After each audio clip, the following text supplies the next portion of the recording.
Bueno, es un gran gusto Eh, reiniciar otra vez el seminario después de un mes con una linda charla del profesor Eduardo Hewlett de FAMAF, que hoy nos va a hablar de mapas armónicos en esferas y formas cerradas. Lo dejo con el profesor Eduardo. bueno, gracias Edison entonces por la invitación y espero que les guste. Puse ese título porque creo que relaciona bien esas dos cosas, ¿no es cierto? Que son los mapas armónicos a valores en esferas y ciertas formas cerradas, que vamos a ver cuáles son.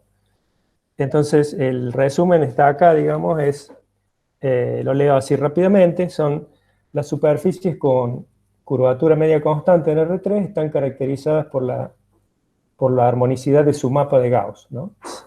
Es conocido que todo mapa armónico no conforme, phi de una superficie de Riemann en la esfera S2, una superficie simplemente conexa, es el mapa de Gauss de alguna superficie inmersa, de una inmersión de esa M en R3, con curvatura media constante.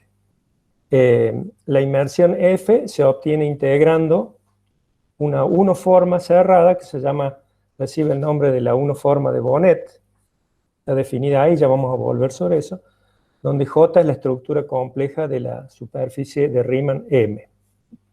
Ese resultado se lo disputan a algunos, entonces no le puse de quién es.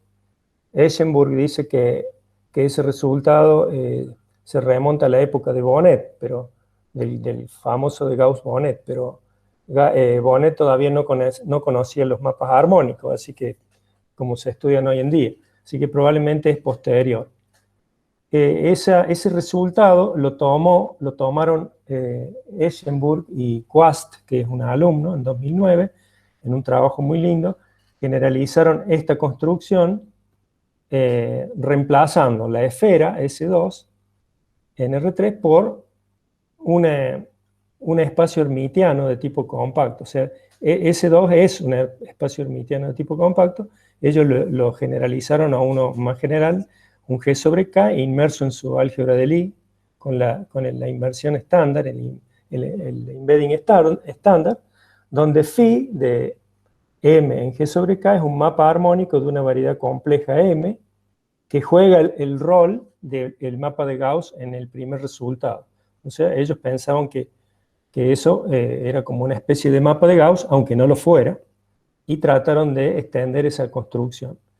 Entonces, por integración de la unoforma de Bonnet generalizada, que ellos la bautizaron como gamma y usan el corchete de Lie del álgebra, gamma es el corchete de phi con contra la diferencial de phi compuesto con la estructura compleja J. Entonces, esa unoforma es una unoforma en M a valores en el álgebra de Lie, G, ¿no?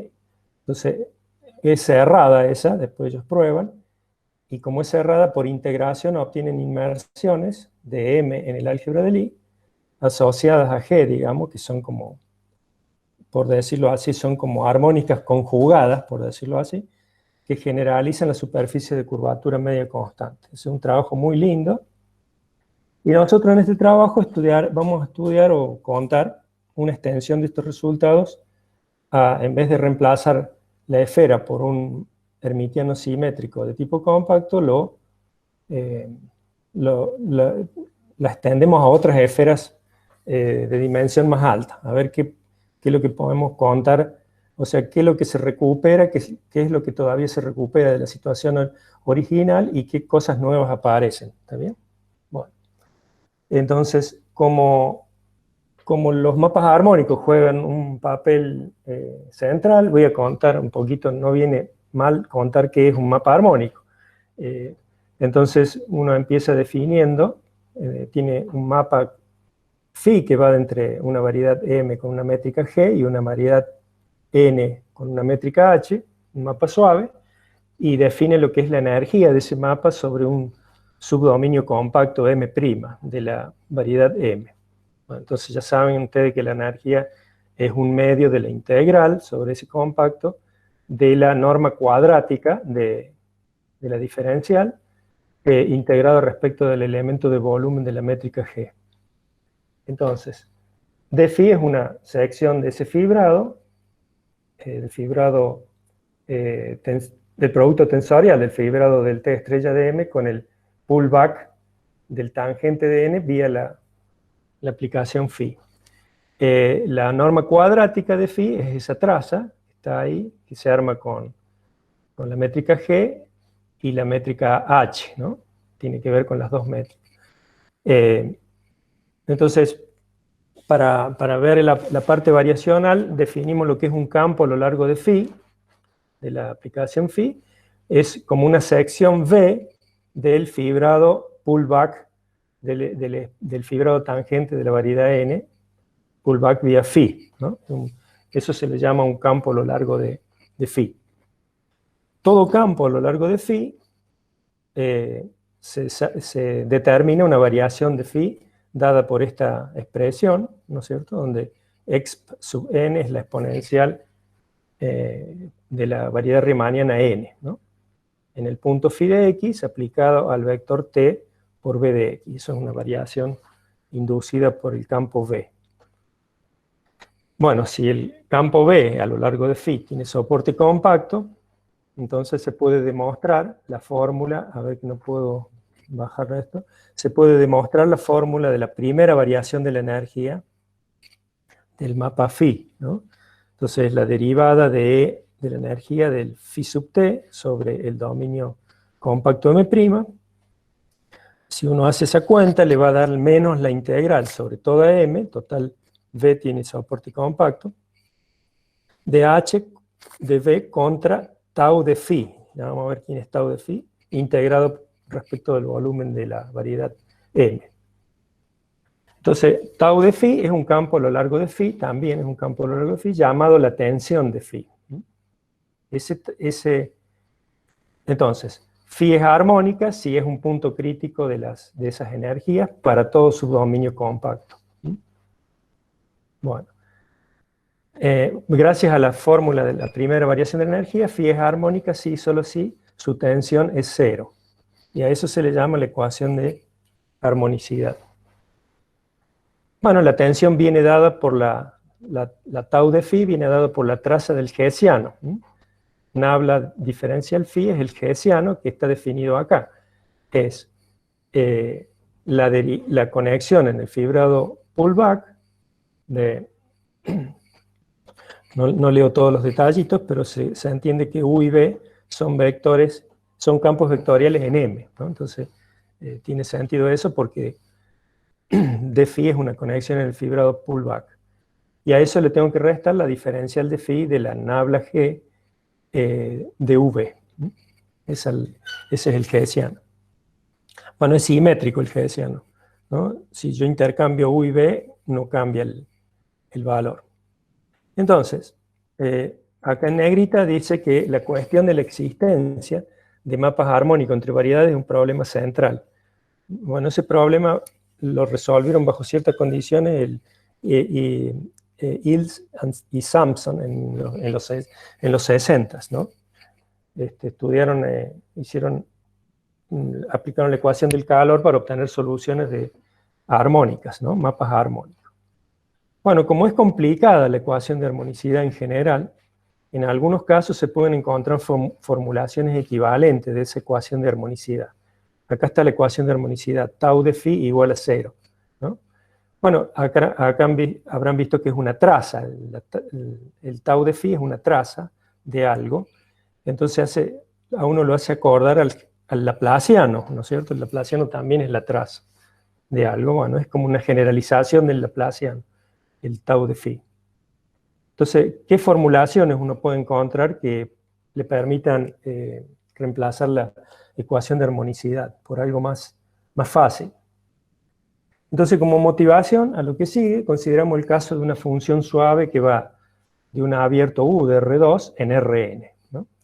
A ver, entonces, usando la estructura compleja del plano, que satisface esas dos condiciones, la estructura canónica del plano, se comporta así con los campos coordenados canónicos. Entonces uno obtiene las siguientes identidades. Puede poscomponer la de X y la de Y con la estructura J y obtiene estas cuentitas que están acá, que permiten definir una forma en R2 a valores en Rn. La forma la llamamos gamma, que es, agarramos la diferencial de la función v, esa que estaba ahí arriba, y la poscomponemos con la estructura J. Bueno, entonces da esto que está acá, que se traduce en esta. Es la derivada parcial de v respecto de y, multiplicada por dx, y a eso le resto la derivada parcial de v respecto de x, lo multiplico por di, ¿no? Esa es la forma a valores en Rn que uno se construye con la estructura compleja J y la función v. Entonces, ¿qué hace uno? Trata de computar la diferencial de esa forma. Y bueno, la computa como ya sabe hacer. Entonces, hace la diferencial de v, como uno ya sabe hacer de análisis 3, y le salen estas cuentas, se pueden reproducir tranquilamente.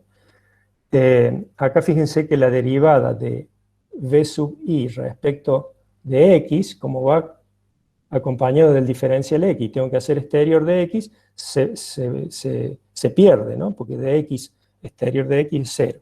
Bueno, entonces, teniendo en cuenta todo eso, obtengo que la diferencial de gamma es menos el laplaciano de gamma por el dx exterior de y, ¿no? Es una forma, o sea que está bien que sea eso. Bueno, el laplaciano de gamma se refiere al laplaciano en cada componente porque estamos en Rn. Entonces la conclusión es que v es una función armónica, en el sentido que hemos estado definiendo, y también en el sentido que ya lo sabíamos de las funciones armónicas usuales, si solo si gamma es cerrada. Ahí está la expresión de la armonicidad en términos de una forma cerrada, una forma cerrada. Entonces, si el dominio U es simplemente conexo, va a existir una función suave, U, de R2, de U, ahí me equivoqué, de U en Rn, tal que la diferencial de U es gamma, ¿no es cierto? Eso se sabe. O sea que la U satisface ese sistema de ecuaciones, son las de Cauchy-Riemann. Por lo tanto, U es una armónica conjugada. Entonces, esa armónica conjugada ahora nos va a servir para motivar la pregunta que viene. ¿Existe entonces una caracterización análoga a la de recién para los mapas armónicos que van de una variedad compleja con una métrica a Sn, a la esfera?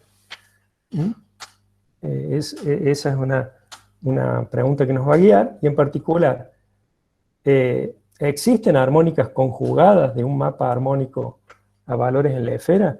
Y si existen, ¿qué propiedades interesantes tienen o que podemos explorar? Bueno, entonces recordamos un poquito los mapas armónicos en la esfera. En los ingredientes tenemos que tener la conexión de Levi-Civita en la esfera redonda con la métrica redonda de Rn más 1, tiene una asociada a la conexión de Levi-Civita, que no la escribí explícitamente porque no nos va a hacer falta ahora. Entonces, si Φ es un mapa suave de una variedad riemanniana, denotamos por de Φ arriba la conexión de Levi-Civita traída para atrás en el fibrado pullback. Ese fibrado pullback siempre está presente en los mapas armónicos. Y también se introduce una conexión nabla en el fibrado producto tensorial de estos dos, inducida por las dos conexiones en el TDM, en la variedad M, y la conexión del pullback en el fibrado pullback. Bueno, el hertziano ahora tiene una apariencia más definida, ¿no es cierto? El hertziano al final de un mapa de una variedad en la esfera tiene esta forma bien definida. Entonces uno lo que quiere es calcular la traza de eso para definir la armonicidad. Bueno, entonces acá está la traza, con toda su complejidad, digamos, donde E1, EM es una base ortonormal de campos en la variedad M. Entonces ven que es complicada la ecuación de armonicidad en general en una esfera. Pero ahora consideramos el caso en que la variedad de partida es una variedad compleja de dimensión 1, o sea, una superficie de Riemann, que tiene una métrica G, una métrica riemanniana que es compatible. Entonces, que satisface esto, ¿no es cierto?, que preserva la J. La J es la estructura compleja que tiene la superficie de Riemann. Entonces, bueno, en particular, una métrica compatible resulta conforme, quiere decir que se porta bien con las coordenadas holomorfas que tiene la superficie de Riemann, ¿no?, que le dan la estructura. O sea que si uno agarra una coordenada compleja, entonces obtiene un sistema de coordenadas reales, x, y. Bueno, entonces tiene asociados sus vectores canónicos, dA de x, dA de y, y bueno, cuando le aplico la métrica va a satisfacer esas dos condiciones, si yo ya la tomaba compatible a la métrica. Bueno, de paso es lindo saber que una terna así, MGJ, resulta ser una variedad de Keller, ¿no?, de dimensión compleja 1. Bueno, y al revés, si uno tiene una variedad riemanniana, ¿no?, MG de dimensión 2, conexa, orientable, entonces va a existir una estructura holomorfa en M, compatible con la G. Y si J es la estructura compleja, entonces MG con la J es una variedad de Keller de dimensión 1. Esa es la forma de trabajar con las superficies y las estructuras complejas. Entonces queremos ver cuál es la ecuación de armonicidad de una aplicación phi que va de una MGJ, de una variedad compleja de dimensión 1, a una esfera. Bueno, entonces ahí aparecen, hay que escribir esa traza, esa tensión hay que escribirla. Bueno, y cuando uno escribe, resulta que le va a salir algo así, digamos, usando las coordenadas complejas, que es lo más natural, ¿no? Eso al principio es chocante, pero al final resulta ser lo más fácil, digamos, trabajar con las coordenadas complejas, porque los cálculos se simplifican mucho. Bueno, entonces la tensión de ese mapa, que va de M en una esfera, es un múltiplo, lambda, cuadrado le puse acá, un múltiplo que depende de la métrica, por el hessiano evaluado en dA de z barra de z. Entonces esa es la cuenta que hay que hacer. Este lambda cuadrado no se anula nunca, pero lo de adentro sí. Digamos, lo de adentro, de la anulación de lo de adentro es exactamente la ecuación de armonicidad.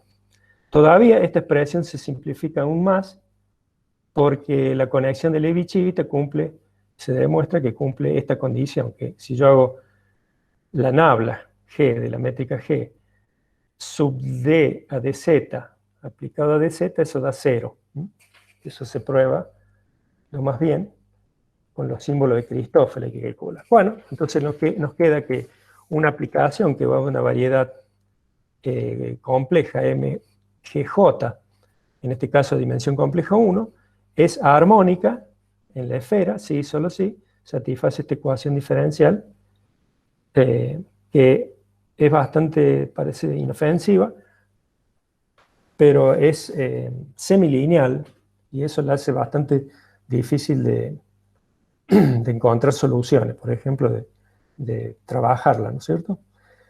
Entonces lo que vemos en esta ecuación es que es independiente de la métrica. Es independiente de la métrica. Acá la métrica G no aparece, porque en realidad la ecuación depende solamente de la clase conforme de G, o sea, de la estructura holomorfa, ¿no?, determinada por la métrica. Bueno, entonces, con todo eso, existe en la historia, esto también lo hace destacar Eschenburg, la importancia de este resultado, la destaca él, pero tampoco sabe a quién se le atribuye. Él cree, dice ahí en el trabajo de él, que es debido a Noether. No sé si es Emmy Noether, que fue algebrista, o el hermano que era matemático, no se sabe cuál es, pero es muy importante. Dice, sea MJ una superficie de Riemann, ¿no? Y phi de M en S2 una aplicación suave, la esfera redonda en R3. Se define la uniforma de Bonnet de esa aplicación phi, gamma, por esta formulita, ¿no? Que involucra la estructura compleja, el producto cruz en R3 y la diferencial de phi. Bueno, esa es clave esa. Podría no tener el signo menos, da lo mismo, pero bueno, para hacer honor a la historia se ve que hay que ponerle un signo menos. Entonces, lo importante es esto. Esa aplicación phi es armónica, sí, solo si la gamma es cerrada. Es muy fácil, la cuentita es simplemente volver a hacer, no es que les quiero hacer estudiar la demostración, ni mucho menos, pero pongo los ingredientes fundamentales acá, simplemente hay que trabajar con eso y escribir la forma de Bonnet en coordenadas, que quedaría con esta pinta. Bueno, ya está lista entonces para calcularle la diferencial. Bla, bla, bla, uno calcula como sabe calcular la diferencial. Y entonces al final nos encontramos que la diferencial de gamma es esta cosa que está acá. Aparece el producto tensorial, el producto cruz de phi con la derivada segunda, sería como el laplaciano, por decirlo así, multiplicada por el laplaciano de phi. Entonces, de gamma es 0, sí, solo sí. Phi y phi z barra son colineales. Pero eso es exactamente decir, si uno retrocede a la ecuación de armonicidad, decir que phi es armónica, porque la única forma que haya una constante que las relacione es que esa constante sea la que dice la ecuación de armonicidad. Entonces ahí está el vínculo con las armónicas y la forma cerrada de Bonnet, ¿no? Entonces, bueno, la historia sigue que si M es simplemente conexa, la M de partida, uno va a poder integrar la gamma, o sea, va a poder encontrar una armónica conjugada, por decirlo así, de la phi, una f grande de M en R3, tal que la diferencial de f grande sea gamma. Y bueno, entonces, por ejemplo, en este caso de que la variedad de llegada es la esfera de dimensión 2, este resultado tiene una aplicación muy, muy linda que se motiva con esta pregunta. Dice, ¿bajo qué condiciones un mapa armónico dado de una superficie de Riemann en S2 resulta ser el mapa de Gauss de una superficie inmersa, de una inmersión de M en R3, ¿no? Entonces, acá nos recordamos un poquito del mapa de Gauss. Cada vez que tengo una superficie en R3, una superficie orientable, no hace falta tampoco que sea orientable, si uno puede trabajar localmente también con el mapa de Gauss, pero supongamos que es orientable. Entonces, el mapa de Gauss asigna a un punto de la superficie el NP, que es vector unitario normal a S en P. Una de las dos elecciones del vector unitario normal. Entonces, junto con ese mapa de Gauss, uno puede definir el operador forma, ¿no? Que es menos la derivada del vector normal. Y en términos del operador forma, uno define la curvatura gaussiana como el determinante de ese operador y la curvatura media como la mitad de la traza del operador. Entonces son los dos. Entonces aparece la primera vinculación, digamos, de la geometría usual de la superficie con los mapas armónicos, que es una de las más lindas. Es el teorema de Roux-Wilms de 1970, que dice que una superficie en R3, dada una superficie en R3 con función curvatura media H, esa que definimos antes, entonces H resulta ser constante si solo si el mapa de Gauss de la superficie, le puse M, tiene que ser S, es armónico. Esa es la vinculación más linda de los mapas armónicos con la geometría de las superficies. Bueno, entonces esa caracterización de los mapas armónicos en la esfera S2 sirve para probar el teorema este, que tiene tres autores. No sé bien bien por qué están estos tres. Yo creo que el Bovenko y Sim diseñaron una fórmula que se llama la fórmula de Bovenko-Sim para expresar estas soluciones del cual habla el teorema. Dice, si yo tengo una superficie de Riemann, M, y G, una función que va de M en la esfera S2, armónica, que sea no conforme, esa es una cualidad técnica. Si M es simplemente conexa, entonces existe un único par F más menos de inmersiones que van de M a R3, de esa misma M, un único par salvo traslaciones, de inmersiones conformes, que definen superficies, está bien, superficies inmersas, cada una de las cuales tiene curvatura media constante dadas por más menos un medio, ¿no? Según el más menos de ellas. Y que tienen por mapa de Gauss al mapa armónico G de entrada, ese de partida. Ese es muy, muy lindo ese teorema. Y la idea de la prueba es muy cortita. Dice que si yo arranco del mapa G armónico, entonces me construye la forma de Bonnet y va a resultar cerrada. Entonces defino otras dos formas, que es a la diferencial de G le sumo y le resto gamma, y me da una gamma más menos, que también resulta ser cerrada, basta tomar la diferencial, ¿no? Para ver que son cerradas, porque la diferencia al cuadrado de G es 0, más menos la diferencial de gamma, que es 0, también da que la diferencial gamma más menos es 0. Entonces, como M es simplemente conexa, puedo integrarlas a esas formas cerradas. Además, esas formas son formas a valores en R3, ¿no? No se olviden, no son formas como las que estamos acostumbrados, son formas que tienen 3 componentes. Entonces, puedo integrarlas ahora, las formas cerradas, integrarlas. Entonces se obtienen las F más menos, que satisfacen, que su diferencial es las gamma más menos, digamos. Obtengo dos inmersiones. Y luego se prueba que esas inmersiones tienen las propiedades que dice el teorema. Hay que calcularle la curvatura media, etc. Ver que son inmersiones. Pero la idea principal es esta, integrar dos formas cerradas, para recuperar esas inmersiones de las cuales habla el teorema. Bueno, entonces acá vienen las generalizaciones. Eschenburg, y como dije antes, reemplaza la esfera S2 por un espacio hermitiano extrínsecamente simétrico metido en el álgebra de Lie. Calculan la forma de Bonnet. Ellos demuestran que gamma es cerrada, sí, solo si gamma es un poco más que armónico, es pluriarmónico. Son las que satisfacen esa condición.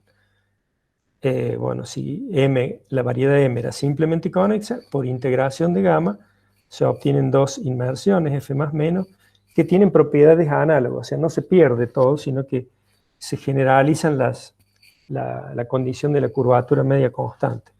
Aparecen otras cosas. En este trabajo de Eschenburg y Quast, la función phi ya no es más el mapa, no es más el mapa armónico de nadie. Simplemente es una sección normal distinguida del fibrado normal de las dos inmersiones obtenidas por el teorema. Bueno, entonces, otros físicos, otra gente que no son matemáticos, son físicos, teóricos, estudiaron el caso en que el espacio hermitiano simétrico, ese sobre el cual trabajaron Eschenburg, sea exactamente el espacio proyectivo complejo. Con ese hicieron las cuentas, motivados por otros problemas de la física, que son sigma modelo, física del estado sólido y cosas que, bueno, que no las sé contar acá ni las sabría. Este trabajo más reciente de Rui Pacheco, que es portugués, alumno de Burstal, y Moraes, que es un alumno, ellos reemplazan la esfera S2, de la cual hemos estado hablando, por la S6 inmersa en R7, ¿no? Entonces, toman una superficie de Riemann y un mapa suave que va de M en S6, entonces encuentran que phi es armónica, sí, solo sí, la diferencial de gamma es 0, donde la gamma es una copia de la forma de Bonnet que definíamos antes, ¿no? Simplemente que ahora está el producto octoniónico jugando un rol, acá análogo al rol que jugaba el producto Cruz en R3, ¿no? Hicieron una generalización directa de ese problema. Bueno, entonces integrando esa forma cerrada obtienen superficies inmersas en R7, las armónicas conjugadas, por decir así, que tienen propiedades muy lindas que generalizan la superficie de curvatura media constante, esas que habíamos visto en R3. Es muy lindo trabajo, muy bien escrito, muy lindo. Y entonces la pregunta natural, ¿qué pasa para las esferas de dimensión más grande? ¿Habrá algo que permita caracterizar los mapas esos armónicos? Y suponiendo que uno los encuentra, ¿qué pasa si integro esa forma? ¿Qué obtengo? ¿Cuáles serán las armónicas conjugadas? Bueno, entonces, algunos resultados que pudimos obtener dependen de esta forma de Maurer-Cartan de la esfera, ¿no? Para poder encontrar una forma de Bonnet hay que meterse un poco en la forma esta de Maurer-Cartan de SN, cómo se construye. No es muy difícil, pero es bastante linda la forma de Maurer-Cartan de la esfera. Si uno tiene una X, que es una matriz n+1 de orden n+1 antisimétrica, define lo que es X estrella, un campo en el ASN, que es derivar la acción de la exponencial de Tx en cualquier P de la esfera. Entonces me da ese X estrella en P. Eso lo puedo hacer para todo P de la esfera. Bueno, así X estrella resulta ser un campo de Killing en Sn. Para cada X en SON+1, X estrella es un campo de Killing en Sn con la métrica redonda de la esfera. Bueno, entonces aparece una función mu de P que va de la SO de n+1 en Rn+1, que a cada X, a cada matriz antisimétrica, le asocia X estrella en P, que no es otra cosa que X por P, ¿no es cierto? Que es la matriz X por P. Bueno, esto es fácil ver que es lineal y que lleva todo el SON+1 en el tangente en P a la esfera. No es ningún misterio eso, es bastante estándar, pero tiene una particularidad más esta mu de P, que es que si yo la restringo a mu de P al subespacio ad F de este espacio vectorial M, que vamos a ver quién es, esta restringida va desde este subespacio de la SON+1 al espacio tangente en P, resulta ser un isomorfismo, donde F es un elemento del grupo ortogonal SON+1, que aplicado al n+1 del vector de la base canónica da P. Eso es lo que hay que decir. Y M en SON es el subespacio ¿no? Que uno lo identifica con el tangente a la esfera en el punto n+1 de la base canónica. Bueno, entonces todo esto para llegar a la inversa. La inversa de ese mapa mu sub P es alguien que va del TP de Sn en el subespacio ad F de M, adentro de SON+1. Bueno, eso define una forma de Maurer-Cartan de la esfera, ¿no es cierto? La simbolizamos así como beta que va de Sn a SON+1. Bueno, tiene propiedades muy lindas, dice, beta identifica el fibrado tangente a la esfera con un subfibrado M así entre corchete, un subfibrado de fibrado trivial, cuya fibra en un punto P es esta, ¿no? Es este producto cartesiano, donde P es F aplicado el vector que uno lo tomó como punto base de la esfera. Entonces, se obtiene que el fibrado trivial Sn multiplicado por SO cartesiano SON+1 se parte en suma directa de dos subfibrados ortogonales, ¿no? Donde K es la descomposición, donde K más M es la descomposición simétrica de la esfera, correspondiente al punto S y el punto n+1. Serían las matrices que están acá adentro, ¿no? Cuestión de que se complementa con M para dar SON+1. Bueno. Y K es el subfibrado del fibrado trivial que tiene por fibra este subespacio, ¿no? O sea que ahí lo he partido. Bueno, eso en el álgebra ahora uno considera el producto interno que uno ya conoce, para poder escribir las propiedades de beta.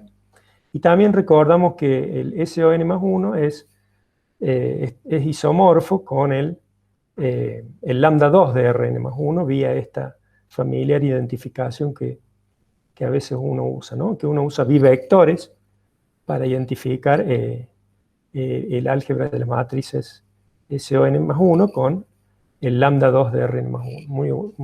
Muy linda esa identificación. Bueno, algunas propiedades de beta son estas dos, ¿no? Si uno... esta es la propiedad 1, hay que calcularla muy bien, digamos, es un cálculo largo que hay que hacer, y la formulita es bastante simple, pero hay que pasar por varias cuentas para darse cuenta de que la beta en un punto P aplicada a un vector V tangente a la esfera en P es P bivector con V, o sea, es esa matriz. Bueno, y después que la otra propiedad es que beta preserva el producto interno entre vectores tangentes. En el caso de R3, haciendo la cuenta, uno ve que U multiplicado con el producto cruz V y U angulito V, como lo que acabamos de definir, son duales, ¿no? Tienen esa propiedad, ¿no? Esa es una cuenta que hay que hacer, donde sombrero quiere decir a un vector de R3 a BC le asigno esta matriz antisimétrica, ¿no? O sea, con ese sombrero resultan ser duales esas dos cosas. Bueno, entonces la forma de Maurer-Cartan de S2 es salvo la dualidad, está dada por esta fórmula, ¿no es cierto? Salvo la dualidad es esa. Está expresada, da lo mismo poner acá el producto cruz que el producto de los bivectores. Es un detalle nomás. Bueno, entonces ahora ya tenemos la fórmula de Bonnet, que como a un mapa que va de una variedad compleja, MJ, a una esfera SN, tiene asignada su forma de Bonnet, podemos definirla así. Gamma como phi estrella arriba de beta, o sea, el pullback de la forma, de la 1 forma beta, y a todo eso lo postcompongo con la estructura compleja J de la variedad M. Entonces me queda esta forma que está acá. Entonces gamma toma valores en el álgebra de las matrices SON+1. Una forma en M que toma valores en un álgebra de Lie sería. Entonces se obtiene este teorema, digamos, como generalizando aquella caracterización de los mapas armónicos con valores en la S2. Bueno, ahora podemos generalizar un poco tanto el rango como el dominio.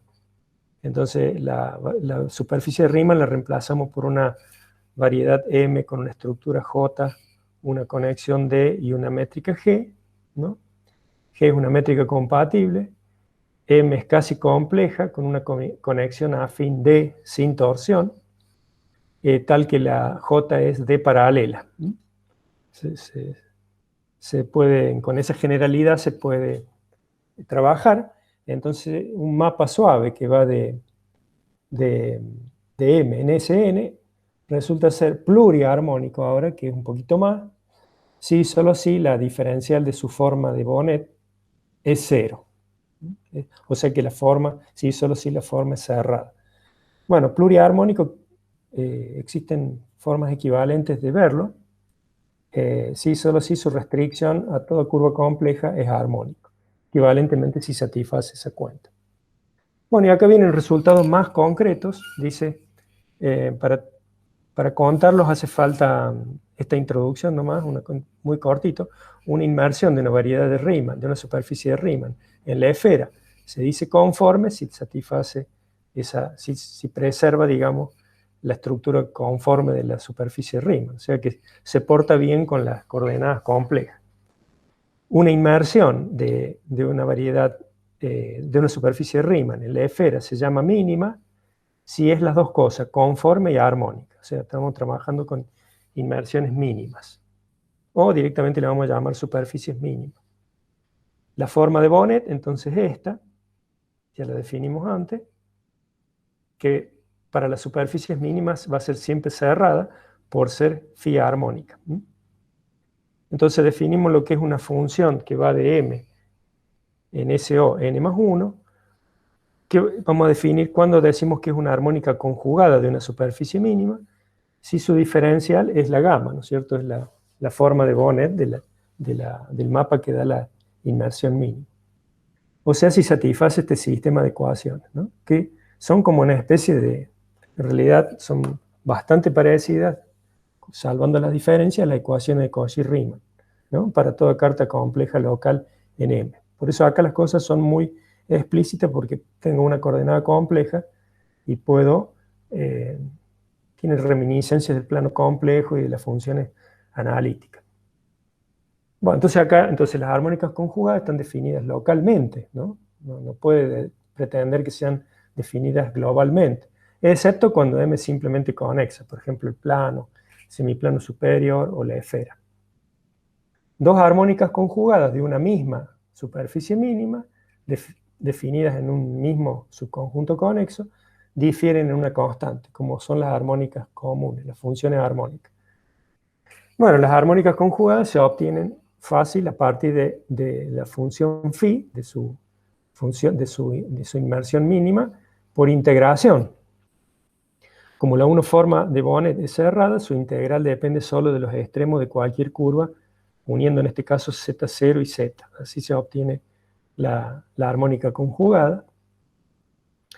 Y acá viene un teorema que resume las propiedades generales de las armónicas conjugadas, ¿no? A una superficie mínima dada. Entonces, toda armónica conjugada es conforme. Esa es la primera propiedad básica.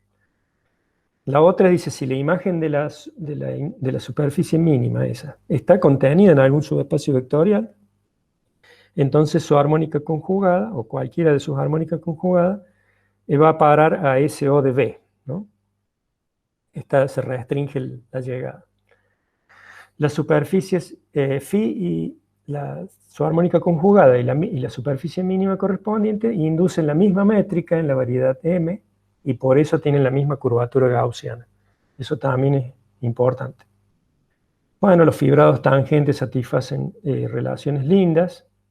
Acá aparece un fibrado, el fibrado que ya mencioné, y el pullback. El fibrado normal de phi está dado por esta otra cuenta, que dice algo, digamos, bastante técnico, pero el vector curvatura media de una armónica conjugada siempre tiene norma 1, y es paralelo en la conexión normal si, solo si la phi que le dio origen es totalmente geodésica, ¿no? En medio, o sea, las inmersiones mínimas pueden ser totalmente geodésicas, ¿no? En ese caso, el vector curvatura media de la armónica conjugada es paralelo en la conexión normal. Y después tiene otra propiedad adicional que es el hecho de ser pseudo-umbilica, ¿no? Tiene otras cosas geométricas de las armónicas conjugadas. Bueno, aquí hay una observación, dice, si phi no es totalmente geodésica, la superficie armónica conjugada no puede ser extrínsecamente simétrica, como las cosas que estudia Carlos Olmo. Bueno, entonces uno empieza a preguntarse qué propiedades tienen esas, ¿no? Entonces, hay trabajos previos de Bryan, donde estudió superficies mínimas en SN con curvatura constante, ¿no? Entonces las clasificó, y en especial las de curvatura cero fueron clasificadas enteramente, y por lo tanto resulta de esa clasificación una clasificación para sus armónicas conjugadas, ¿no? Que no la voy a dar acá porque es muy larga. Por otro lado, superficies mínimas con fibrado normal plano son otras cosas importantes y lindas que han sido estudiadas básicamente por este señor en 1985. Y en general las superficies con fibrado normal plano, mínimas o no, en SN, RN y el hiperbólico, se obtienen como soluciones locales de un sistema de ecuaciones en derivadas parciales. Eso lo estudiaron McKay y Ferapontov, ¿no? McKay es muy amable cuando uno le pregunta, enseguida contesta y tiene trabajos muy lindos. Bueno, entonces, ¿qué podemos decir nosotros de las inmersiones mínimas con fibrado normal plano? ¿Cómo son sus armónicas conjugadas? Entonces obtuvimos, usando ecuaciones estructurales y marcos adaptados, pudimos demostrar esto.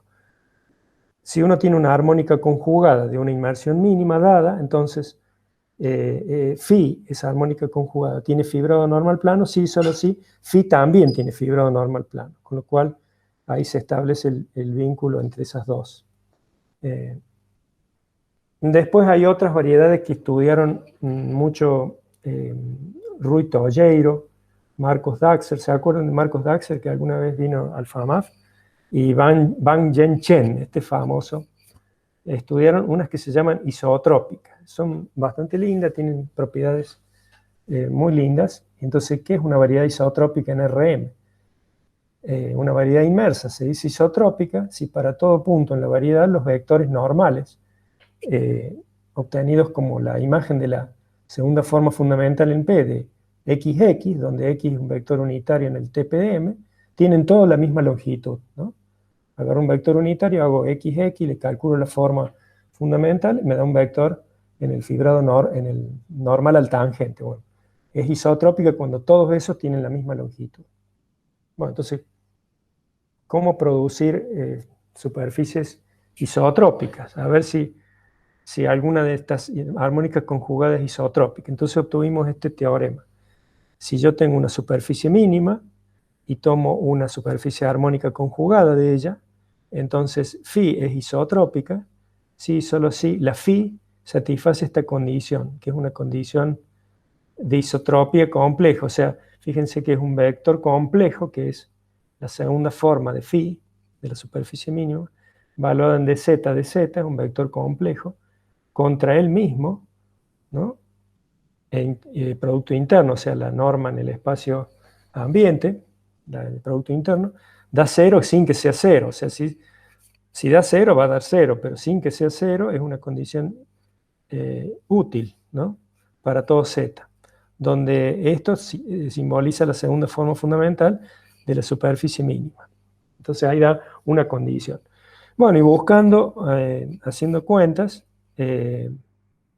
las superficies mínimas se sabe que se clasifican según lo que se llama su orden de isotropía, que no vamos a tener tiempo de definirlo, y se dividen en dos clases fundamentales. Se llaman las mínimas superminimales y las otras superconformes. Bueno, el orden de isotropía de las mínimas de las que habla el teorema satisfacen esta desigualdad, ¿no?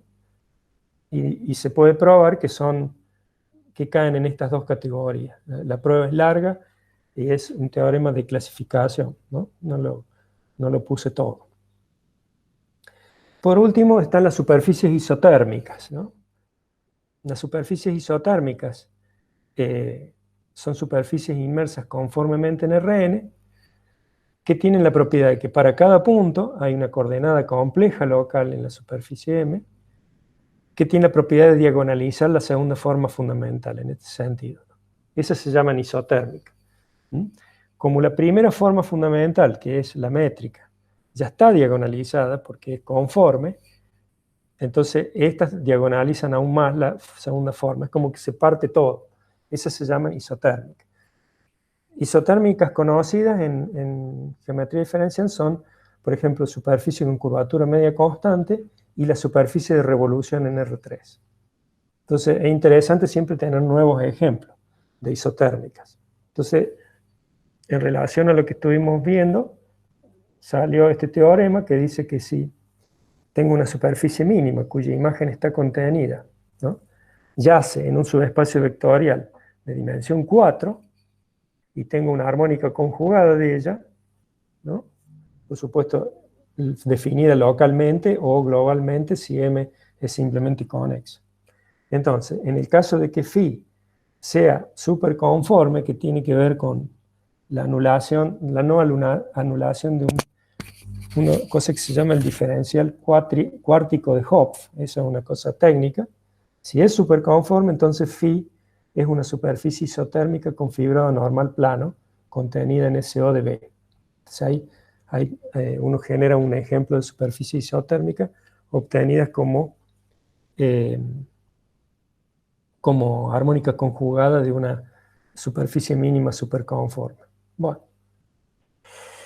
Y después aparece otro ingrediente que es extraño, que no es extraño, digamos, algo natural, debido a este señor Smythe, que define lo que es el vector curvatura media para una inmersión en Rn, cuyo vector curvatura media siempre tiene norma constante positiva, ¿no?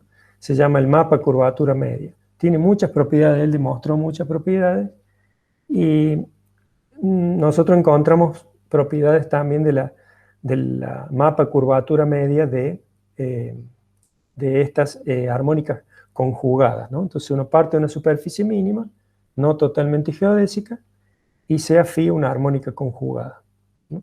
Puede estar definida globalmente en M o en un pedacito simplemente conexo. Y sea S, adentro de SON más 1, la esfera unitaria, ¿no? de todos los vectores de norma 1. Entonces, el mapa curvatura media es una inmersión siempre, ¿no? Siempre es una inmersión. Y es conforme, sí, solo si la phi satisface aquella condición que ya había aparecido en un teorema, que es la disotropía compleja de esta forma fundamental valuada en dz de z, donde esta es la segunda forma fundamental de phi. Y por último, uno se pregunta cuándo esa aplicación curvatura media es armónica, resulta ser armónica en la esfera unitaria. Bueno, eso ocurre si solo si phi es superconforme adentro de una cierta S3 obtenida como la intersección de un subespacio de dimensión 4 con Sn. Esa es la respuesta que pudimos obtener. ¿Por qué era importante la armonicidad de esta función curvatura media de Smythe? Porque él dejó en el trabajo planteados que en algunos casos importaba, sería bueno saber cuándo esa función curvatura media era armónica, porque él la pensaba como una especie de sucedáneo de la aplicación de Gauss. Bueno, acá entonces sería una respuesta parcial. Bueno, entonces me alcanzó el tiempo justo. Para no decir más nada, esto es un ejemplo un ejemplo concreto. Lo que está acá es una inmersión doblemente periódica en S3 que induce una función, una inmersión phi del toro en la S3, que no es otra cosa el toro de Clifford. Bueno, resulta que el toro de Clifford, dada por esa inmersión, tiene la particularidad de ser superconforme también, que tiene esa particularidad muy buena, y una armónica conjugada de él se puede calcular muy fácilmente, haciendo los cálculos que uno hace con las funciones armónicas conjugadas. Entonces, da esto que está acá, que es muy extraño, porque realmente uno ve acá que no puede estar definido en el toro, sino que necesita estar definido en todo el cubrimiento del toro, que es R2. Y bueno, y por los teoremas anteriores sabemos que esta superficie ahora es isotérmica y tiene fibrado normal plano en R6. Ese es un ejemplo concreto. Bueno, con esto no nos canso más y termina la charla. A ver si ahí volvimos a la... Le agradecemos por favor al profesor Eduardo. Bueno.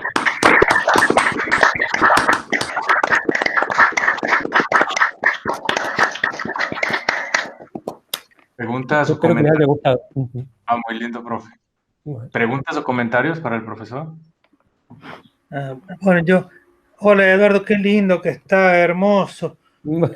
Che, esos productos internos que te decíais, ¿cómo es? Isotrópicas, eso Sí.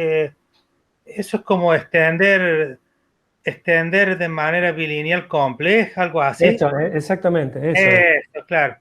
Eso. Te crearía un producto interno de esos con grupo de isometría, por así decirlo, el SONC.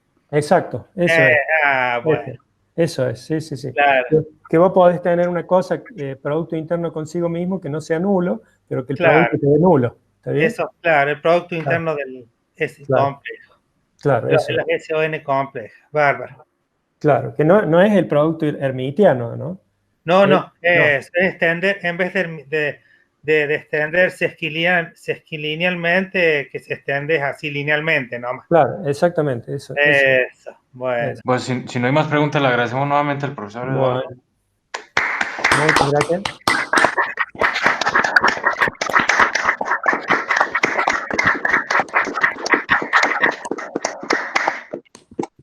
Bueno, gracias por la atención. No, muchísimas gracias, profe, muy linda la charla. Y muchísimas Bueno, gracias a todos por venir, por acompañarnos.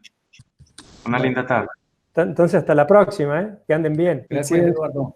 Bueno, chao, chao. Saludos, Julia. Chao, Julia, chao, chao. Chao. Me alegro de verlos a todos. Chao. Chao, chao.